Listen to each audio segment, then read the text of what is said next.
Okay, I'm gonna get it started right now.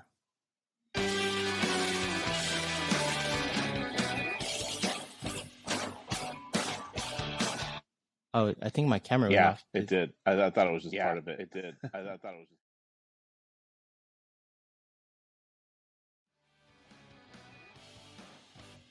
Hello, everyone. Welcome back to Escape from San Francisco podcast with your host, Aaron Rodriguez. Today, I have a great guest coming on. He is host of the Art Zine podcast. He is someone that works at a local museum here in San Francisco, and I had the pleasure of introducing him to the podcast and also getting to know him a little bit more and seeing what his podcast is all about. So, without further ado, Louis. Hello, how are you doing, Luis? Hey, yeah, I'm pretty good. It's Lewis actually. Oh, So Lewis. Sorry, yeah, sorry. no worries. My whole life, man. Being Latino and having a name Luis, it throws people off. I just mixed up you and your brother. That's fine. Yeah, so I have a stepbrother who's named Luis, and yeah, we get confused all the time. I have a million cousins too growing up whose names were Luis, so like that always messed with people. But yeah, I know. I was My just like, name. oh, I'm not gonna do it. I'm not gonna mess it up, and I messed it up. No worries, dude. I got family members that still call me Louise, and they've known me for like years. That's the worst. Yeah. Thank you for coming on today. I appreciate you taking the time out of your day, and I know you have a young child now, so I know your day is probably really busy with work and everything going on. Oh, dude. So Yeah. congratulations on that. Thanks. Uh, Appreciate it. could you talk a little bit more about what you do for work and what's going on right now? Yeah. So you mentioned I work at a local art museum. So yeah, I work over at SF MoMA, which is over in downtown San Francisco, the San Francisco Museum of Modern Art. I actually am my title is actually a registrar. A lot of people don't know what that is. Most people know curators and directors are and stuff, but registrars are basically like collection managers at the museum. I specifically am like kind of like the collection manager for the painting and sculpture collection at the museum. So I basically help take care of the artwork. It's basically it. The curators, their job is to actually like buy things and accept gifts and like put on exhibitions and grow the collection that way. And I'm the guy that kind of helps actually physically bring in the artwork, physically like label them, catalog them, you know, and basically take care of track their condition, like how it changes over time, and figure out how they get packed and stored. I'm also the same guy that gets like all the installation instructions, and so when we do an exhibition or something, I'm like our role is to be in the galleries and instruct people of like, hey, here's how you handle it, here's how you take care of it, here's how you install it. So we're like that person. How did you get into this field? Dude, it's a crazy story, but basically, since I was a kid, like I was always like a history buff, and I know we're talking about I know I'm in the art world, so bear with me when I tell you about my history. So basically, I love history. I always loved California history, Chicano history, like just like that kind of stuff. And when I got to college, I had this whole goal in my mind. It's like I'm gonna be historian. I'm going to be a museum curator at a history museum. And what ended up happening was like along the way, I got really into photography. I became a really decent photographer and documenting things. And when you take photography classes, they're in the art department. And so when you double major or minor in it, which is what I did along with my history degree, you have to take not just like photo classes, you have to take like generic like general like intro to art history classes, and other types of mediums, like you have to take a sculpture class, drawing class, and whatever. So what ended up happening was simultaneously as I'm like doing this history degree, I'm like getting embedded in this like crazy art world, and hanging out with art students. And it was funny because our art department at the university I went to, which is the University of San Diego, is it literally in the basement of of like one of the buildings, so it was really well hidden. And so basically I just spent my time there, and I just really got into art, started like learning more about art. And then what ended up happening was like, the history of both art history and regular history just started like kind of meshing together, and it just became a passion. I just ended up liking both, and So when I graduated from college and I was still on that. I was still determined to like work at a museum as a curator. Except now my focus had shifted. Now I was really into photo history and art history. Um, the options are you go to art school, so the all the master's programs for museum studies and like even an MFA, which is a master's in fine arts, if you wanted to be like basically a professional artist or professor in art, they're all at an art school, and if not in the art department of like a bigger university. So just by that trajectory, I just got like thrown into the deep end of this art world that I was like totally not. I have no background on it. My parents were never art people in that way. They were never people that like knew who Matisse was or Van Gogh or anything like that. I mean, they took us to museums and stuff, but I was never in that world. And but once I got thrown into the art world, my world just opened to a whole bunch of stuff. And basically, what ended up happening was I go through grad school, and I'm still on that trajectory. I'm going to be a curator. Found out I didn't need a PhD. I just all I needed was a museum studies degree. An emphasis of what I wanted to study on, which was photo history and California history. And then when I got out of grad school, man, the reality hits. Shit, you need a job. So, you take whatever you can get. And I tell this to anybody whoever wants to work in a museum, because everybody I meet, their idea of like the art world is either I'm going to be an artist or a curator. Like those are the two glamorous jobs, right? But the thing is, in a museum, like I found out taking doing internships in grad school and even in grad and undergrad, there's like a lot of different jobs that get a museum going and keep it running, from public education to installation, to donate to even like donations, donor relations, fundraising, and then there's registration, which is what I'm in, and then there's collection management, and then ultimately curatorial. Um, I took a class in grad school that was museum management class, and I basically learned those things.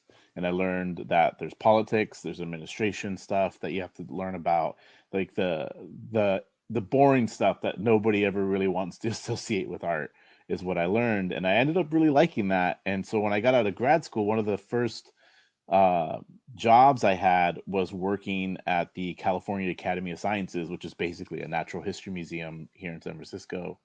And while I was in grad school, because everybody wants to be a curator, all the curatorial internships were like the hardest to apply for and the hardest to get. Um, and also it's like really hard to do it for free. And by the time I was in grad school and trying to get a career going in museums, basically I was like a full-on adult, 27, 28. I was like engaged, like I couldn't like I wasn't in a position to like, take an internship for free for a whole summer without getting paid and then not be able to pay rent. And so I really had to like kind of sacrifice not getting a curatorial internship. But the cool part was that they were, I still wanted to do an internship somehow, get my foot in the door. So the only ones that were a little bit easier to get because there wasn't a lot of interest in them was collection management internships or registration internships, which was really cool. And so I did a few internships like that where I learned like about collection management, how to handle artwork, how to look at it and know what's broken, what's not broken, how to catalog it, data, like stupid, like boring shit that you just would never think like that would exist. And it turns out that I really liked it and I was really good at it. And so, anyways, flash forward, I'm at the California Academy of Sciences. I get this job where literally my job is to process and catalog artwork that's at this natural history museum, because they're a natural history museum. They didn't know what the hell to do with artwork. And so they hired me to basically figure out to help them what to do with it, whether it was to find a way to keep it, find a way to donate it, or transfer it to another museum that was a better home for it. And that was my job. And then the project was created by the CFO of the museum, who's basically the accountant, like the head financial person at a museum. And but they also doubled as the chief of staff of the museum. So I randomly was hidden in the finance department. So I'm sitting in cubicles with like accountants and financial advisors and stuff. But my whole job was cataloging art. And but I got to be in a lot of rooms, like a lot of where I got to see decision making get made by directors and legal, and like we went through like all different crazy stuff, that I got to witness that normally people like me wouldn't have been able to do if I had done regular internships or an entry level job. So I ended up falling in love with the most of the administrative aspect of a museum, and I decided that what I was really good at and probably going to be better at was being a museum director, and not necessarily like the curator who like reads and writes and researches.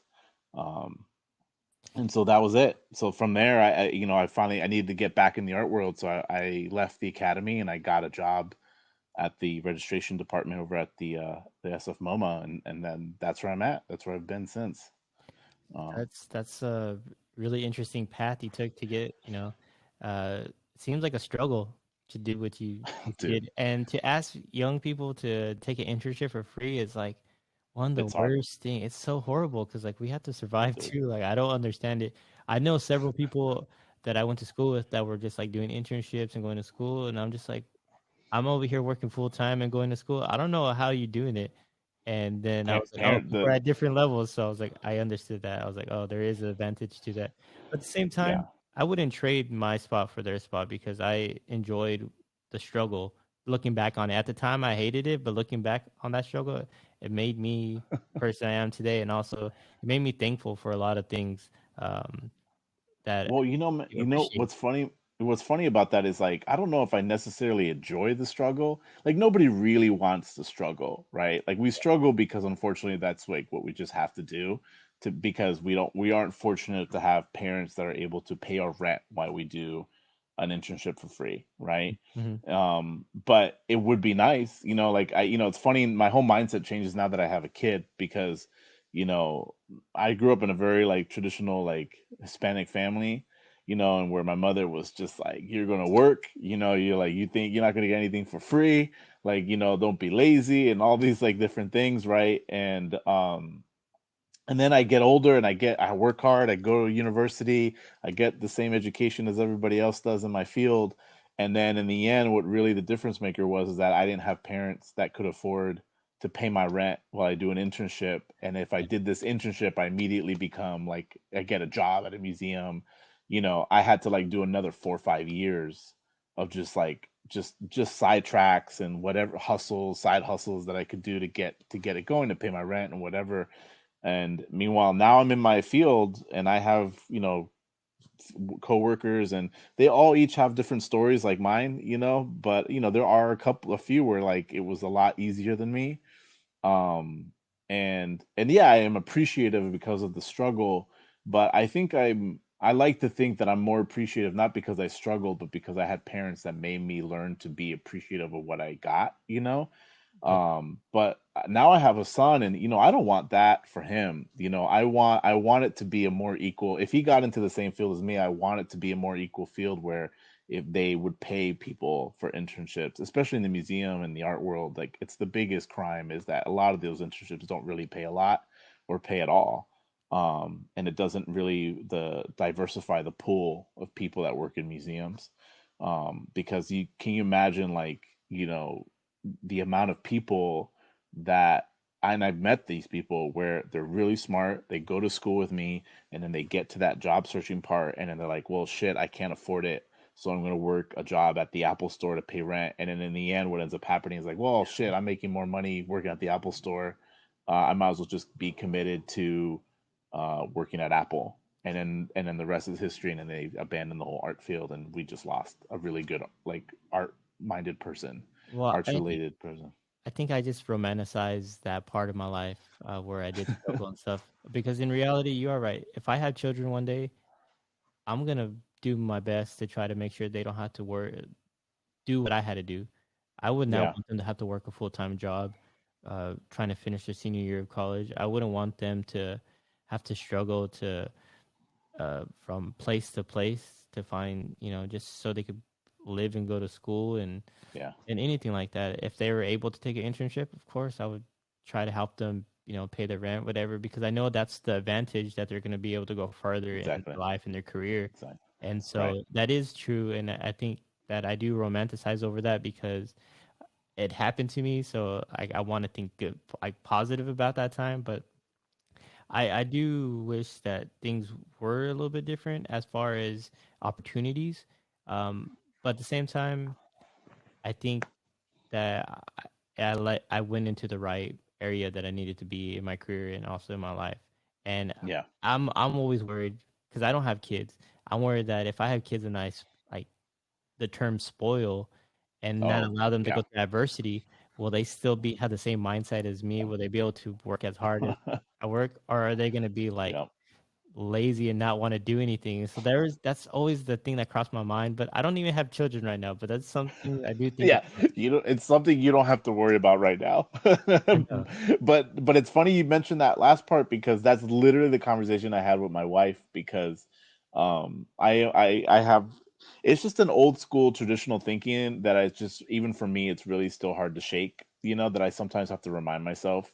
But it's I said that to my wife. I was like, I'm really worried that we end up doing really well for ourselves because we have, you know, my wife is a chemist. She's a scientist at a pharmaceutical company. And traditionally, pharmaceutical people work at pharmaceutical companies, they make a pretty decent amount, you know? And me and my wife, we work hard to be where we're at. And I think for sure, the way things are going for us, I can guarantee you that I will probably live a better life than my parents did and offered to us just because by the fact that we have a college education and we have decent jobs that paid decently and and when I had a kid, immediately what crept back in was this fear of oh my God, will my child be spoiled now because he didn't grow up as hard as I did, you know? And I do really worry about that. I do worry about that he's going to be the very thing that I witnessed when I went to a university and saw other children who went to school with me who were spoiled brats about everything because their mom and dad pay for stuff and whatnot. And I worry that is he going to be that kid because he's going to have the opportunities that my friends or people that I've known in school had that I didn't have. But you know, man, like uh, the other side of that coin is that I have also met friends that did come from families that were more privileged than me, and they're not spoiled brats. You know, it comes down to like their parents teaching them to make them aware of the privilege that they have and how fortunate they are to have it and still be hard workers, you know, and still be like people who aren't lazy. And so I think it's a balance that you have to do where you kind of like, you don't want to, you know, I don't want to put my kid to make him feel like he's super poor just for the sake of him Yeah. learning adversity and hardship. But, you know, I want him to have better stuff than I had. But at the same time, that's my responsibility to figure out how do I still make him work hard for what he wants and like earn what he wants to get. That's Um, definitely like something that I mean coming from your background and I think I come from similar type.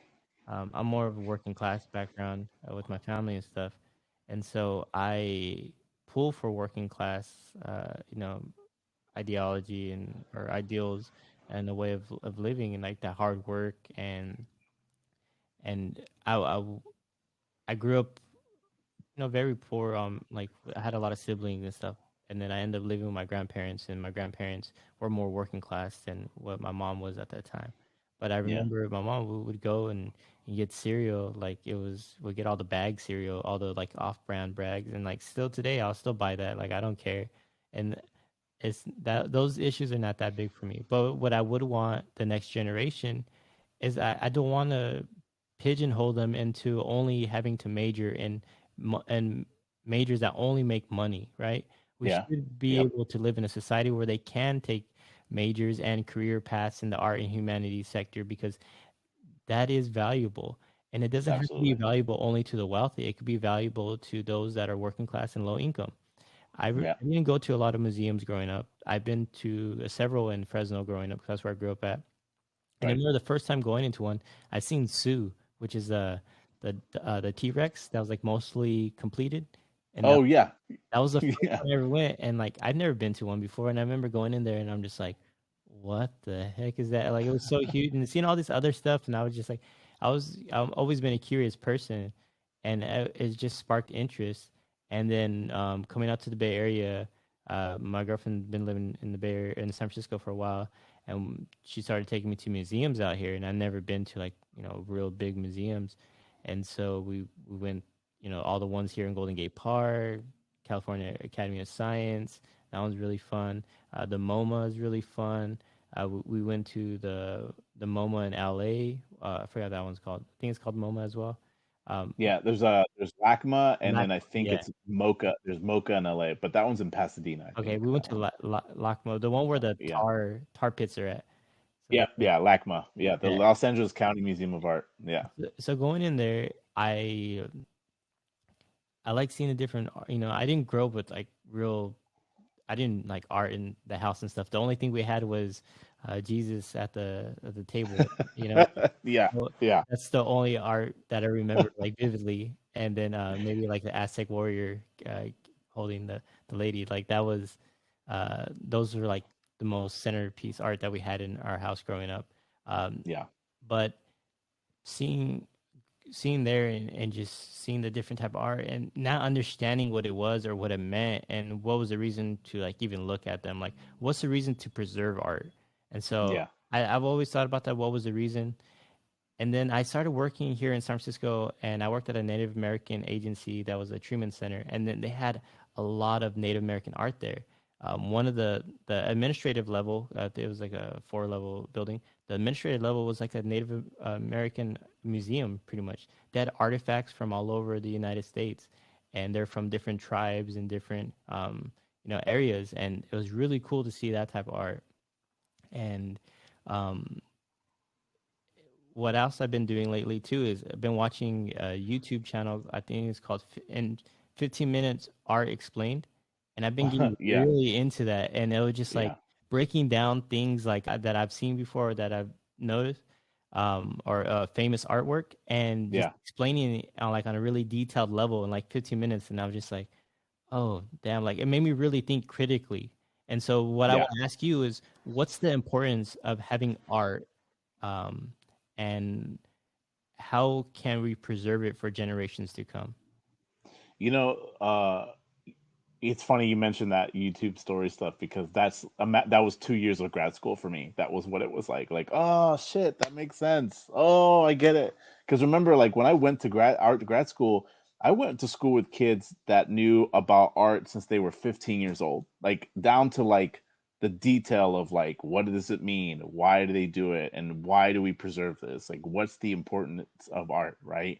And when I went to grad school, man, they went deep. I mean, we're talking we had to read books about from philosophers, from like sociologists, like theorists, like I mean, there's guys like Michel Foucault who I'd never heard in my life until grad school, and it was like I would take 2 years worth of these classes where all of a sudden everything kind of like makes sense. But the biggest thing that I got out of it was understanding that art is a reflection of our society. You know, we every artwork that at least for the last 100 years, like art reflects what's been going on in our world, and it's important to preserve it because it kind of gives you an idea, it's a glimpse into like what people were doing, what people were thinking at the time.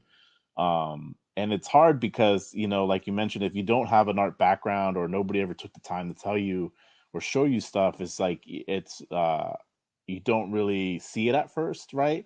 Like Warhol is a perfect example. Like, I mean, that guy gets brought up to me like all the time. Like, I don't get it. Why Warhol? Like, oh, he painted a soup can. Like, what the hell is that? Like, that he paints a soup can and that's art. I can paint a soup can. And like, you get those comments all the time.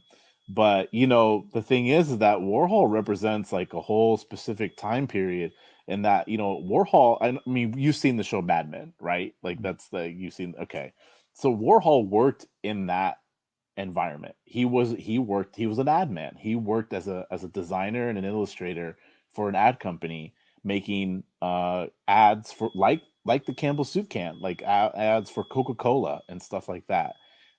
That was what he did with his art degree, was because he grew up in a time in the 50s, and where you were told that you had to get a job that made money, right? And so he liked art, and so the only practical thing he could do with money to make money was to be an artist or illustrator for an ad company, right?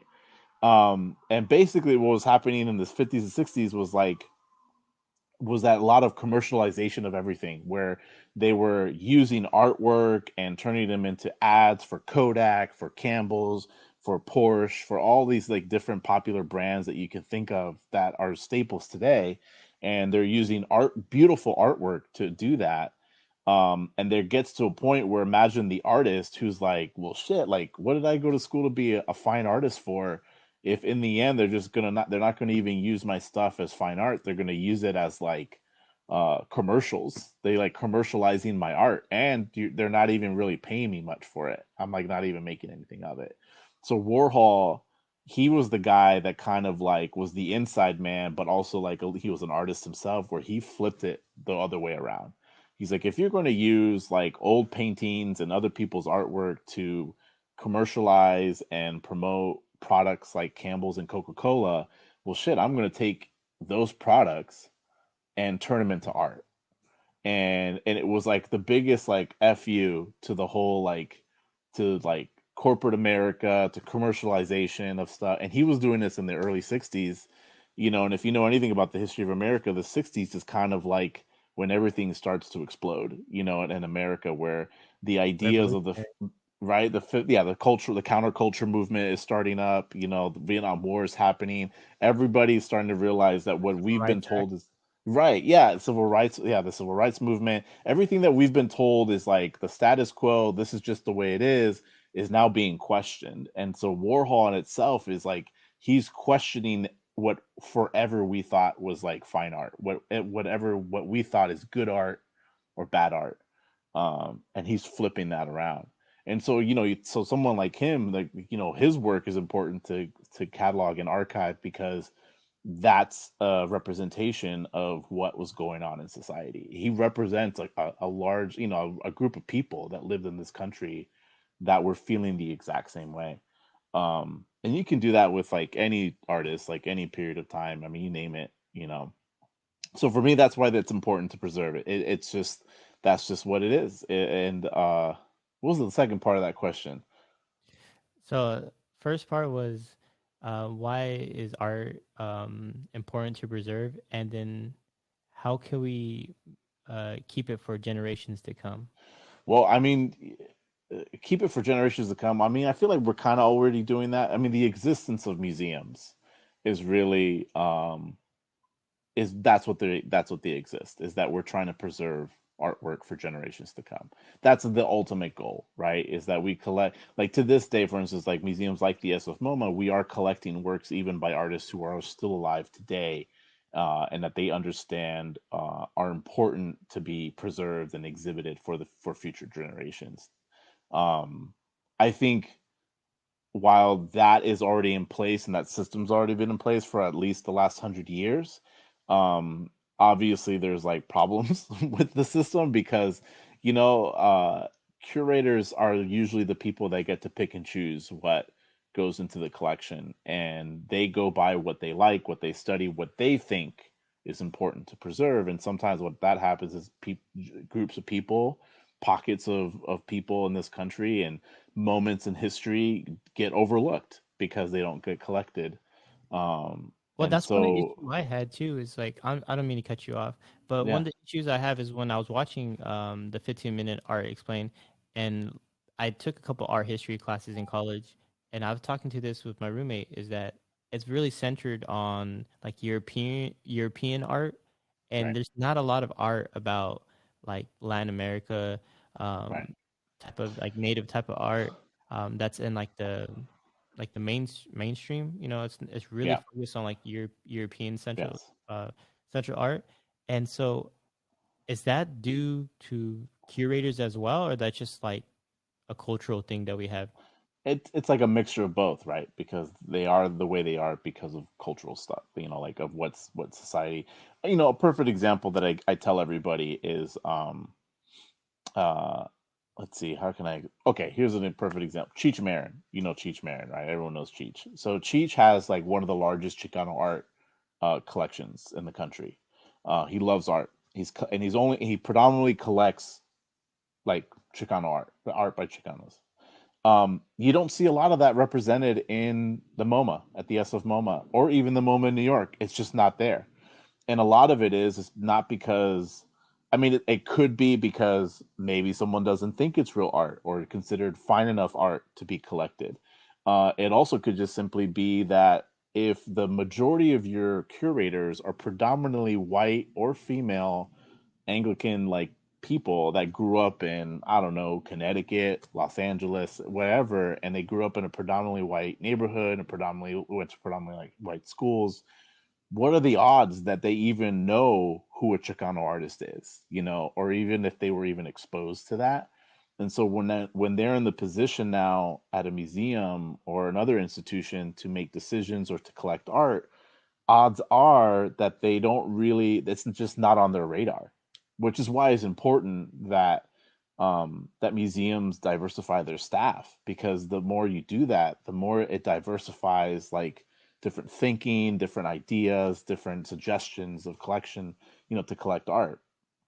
And so that's kind of it. So like Cheech Marin has to like actually, I think he donated the collection to the UC Riverside, and I think they just built a whole museum at UC Riverside to house his collection, And so for me, like what's going to be interesting to see is whether once his that museum goes up, the work gets start putting put on the floor and on the walls and gets rotated through, how many other people from other institutions start to see it, get exposed to it, and then realize I got to get myself something of this artist. I got to get this in my collection at the museum.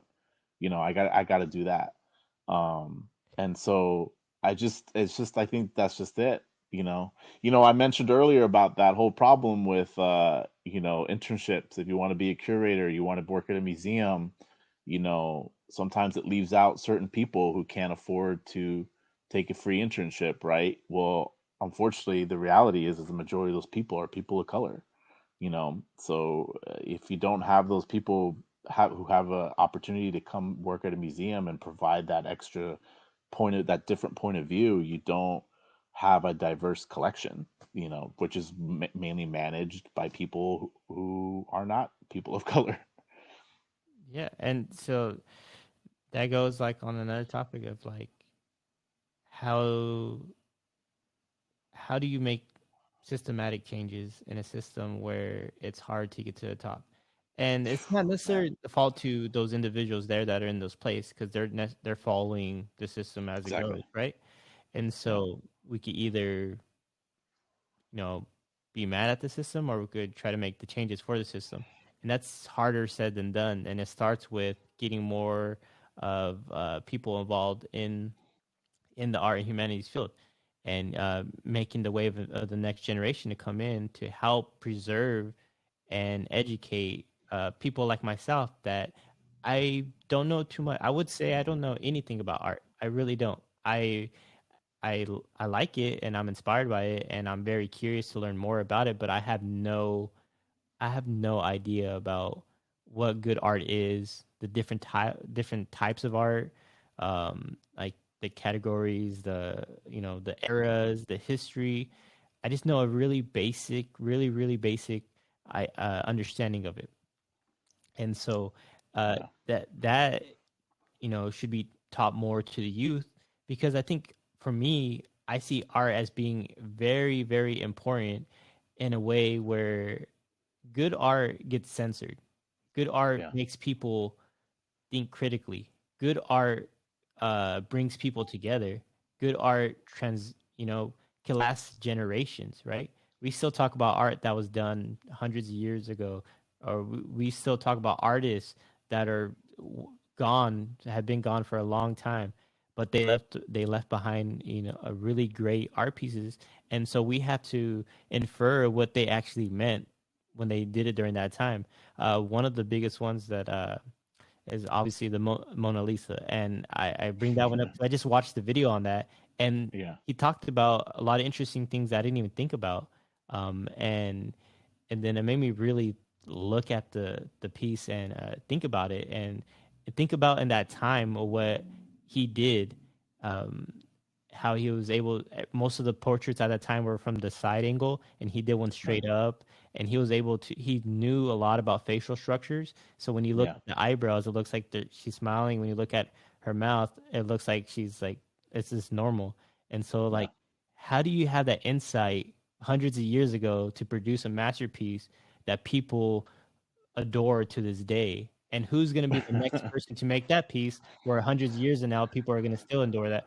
But at the same time, I think we're getting so like more advanced in technology. Art forms are changing, and what new art do you see coming within the next our next generation or so? If you have, Well, yeah. well, it's like okay, it's a lot of things in that. All right, so Oh the yeah, first sorry one about I'll that. address is no, no worries, no worries. No, I got answers from. Um, so the very first part, right? How do we teach this? How do we continue the education, right?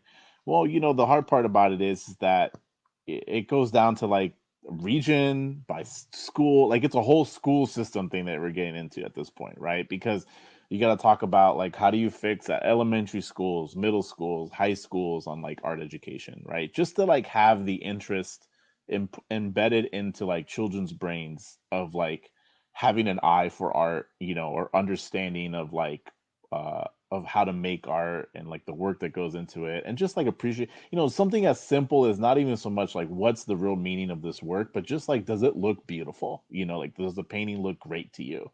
And embedding that idea. And that's like a whole larger discussion that's like about like the school system, which we all know is like a whole like crazy conversation of how do you fix the school system? How do you do STEM more? How do you do art more? How do you do music more?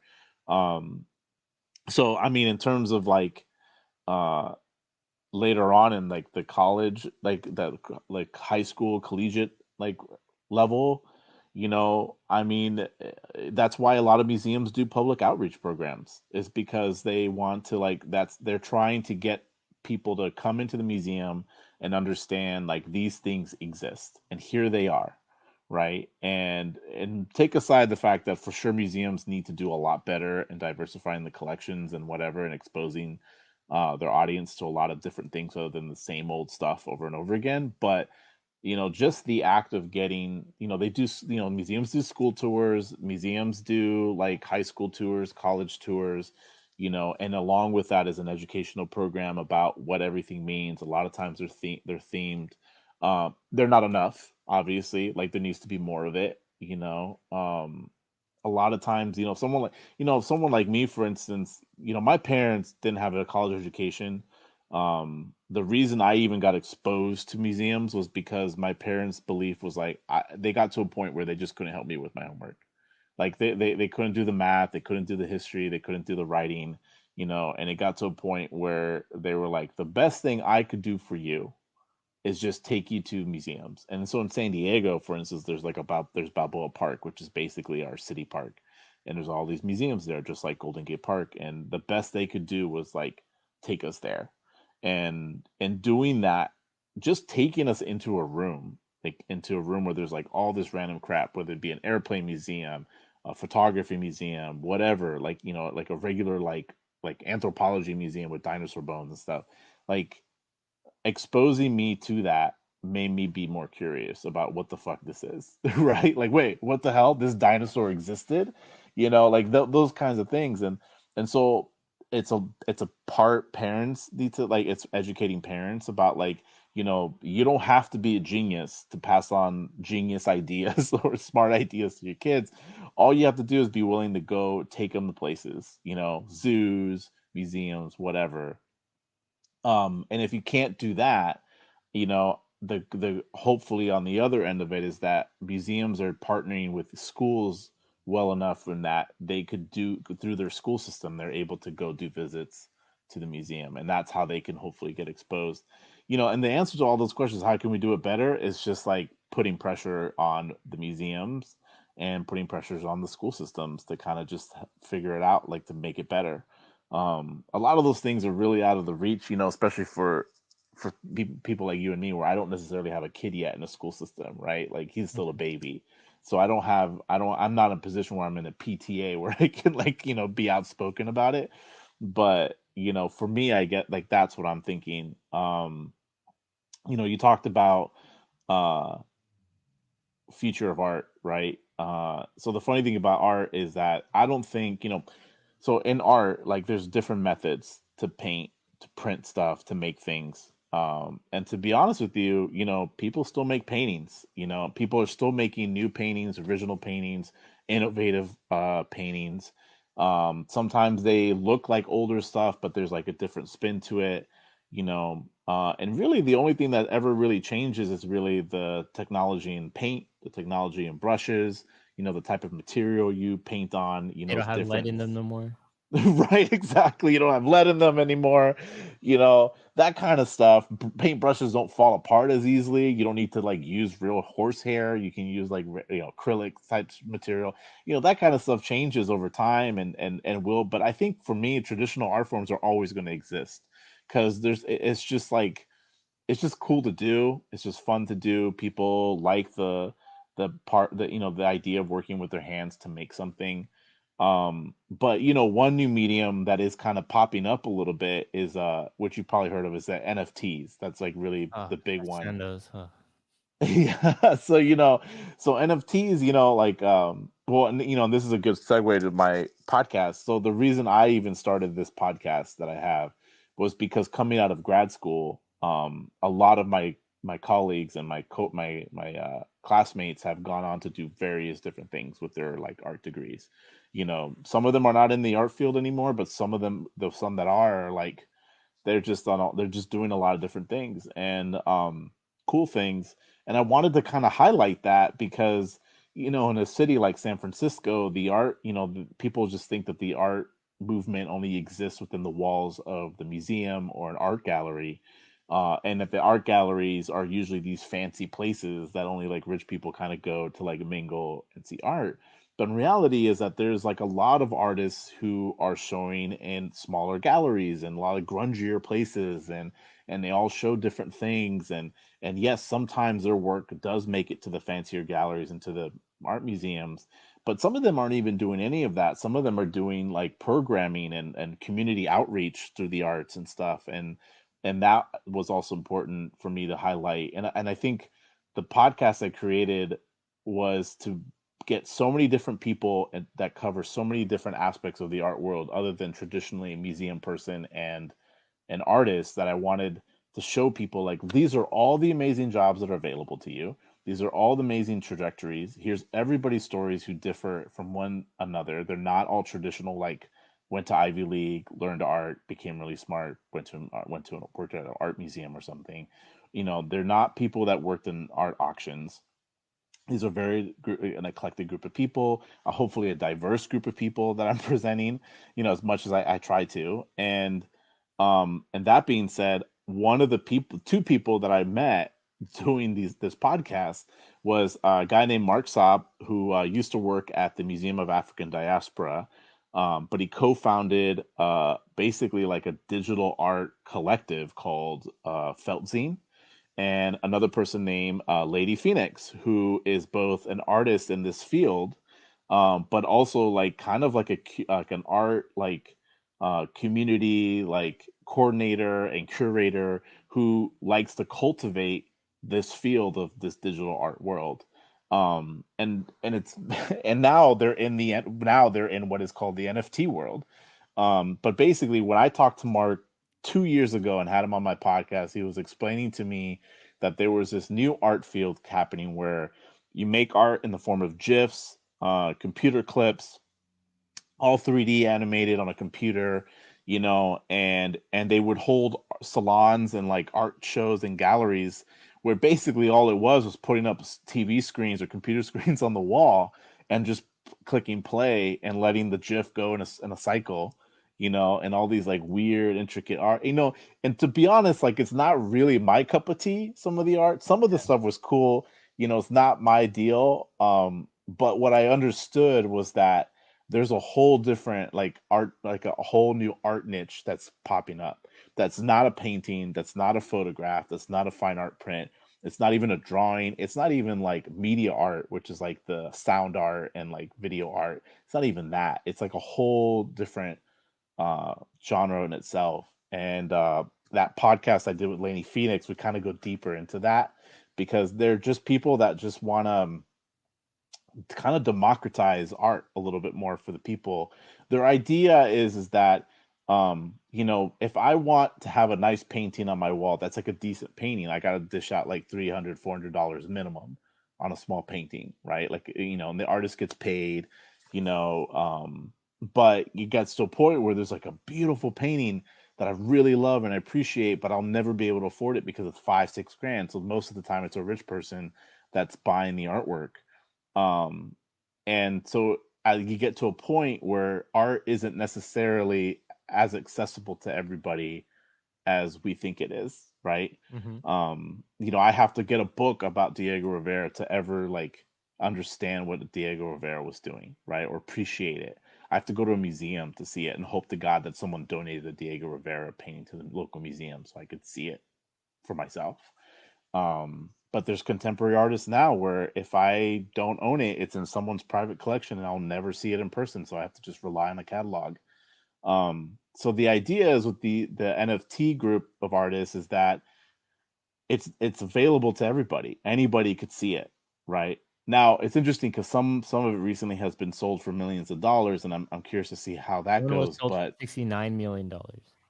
yeah, yeah, it was a lot of money, and you know, and so I wonder how that works. But the idea still is that you could still email it to somebody, and anybody on their phone can look at it. You don't have to go to an art museum. You don't have to go to a gallery. You don't have to go to a private auction or collection. Like you could see this piece of art that literally is in your hands and way more accessible than a painting that's in a large frame and you have to have the perfect sized wall to hang it in your house, you know. And that was kind of the concept, the gist of it for me. I mean, Mark and Lady Phoenix can go on longer about like the details of it, and they're really great, and they're great people to talk to about it. But um, yeah, that's kind of what I'm seeing. I saw that 2 years ago, and now to see what happened this year, where that piece of work, which by the way, you know, like that artist is friends with Mark, like they're related to the Felt Scene Collective, and that whole article mentions Mark and Lady Phoenix. You know, I think it was in Hyperallergic, but you know, I kind of saw the writing on the wall that that was coming up, you know. And the other reason I thought it was kind of the future is when you're playing NBA 2K on PlayStation, and they're pitching to you like NFT basketball cards, you know, and then you realize like, where have I heard that before? Oh, that's right, Mark was telling me about it when we were talking about it on my art podcast. You realize that it's something that's coming and it's here to stay, I think. I definitely want to talk to those individuals one day. Like I have no knowledge about NFTs, and that's why I don't like them. We fear what we don't know, and so Yeah, I no, don't understand it at I'm the all. same way. But it was great to having you on today, and I appreciate your time.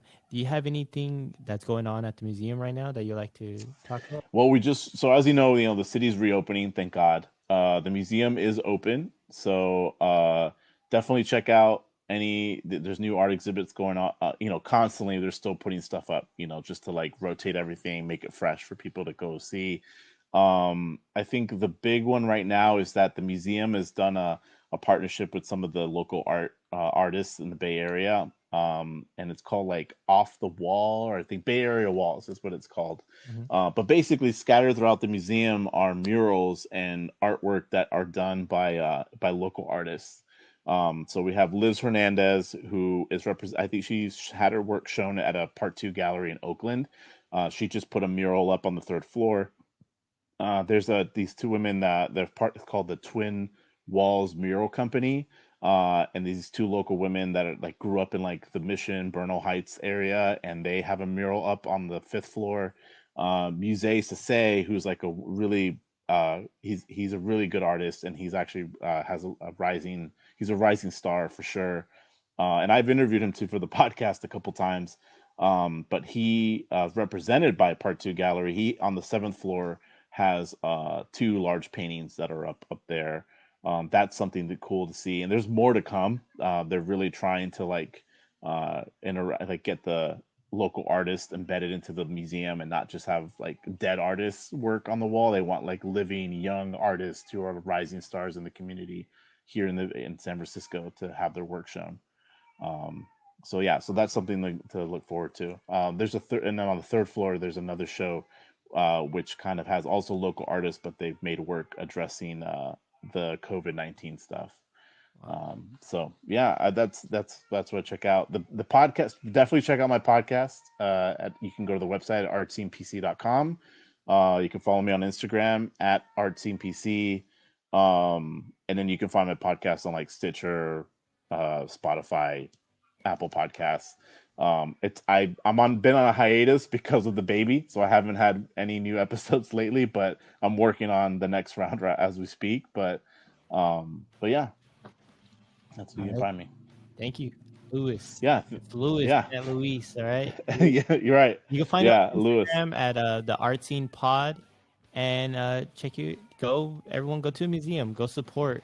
Go buy some tickets. Yeah, Take some time. Take some precaution. If you're not feeling good, feeling sick, don't go. Get your vaccination. Making sure that you keep everyone safe and thankful for allowing the museums back open and seeing the city come back again. And last thing I want to say is thank you. Thank you so much for coming on, and I appreciate you and the work that you're doing.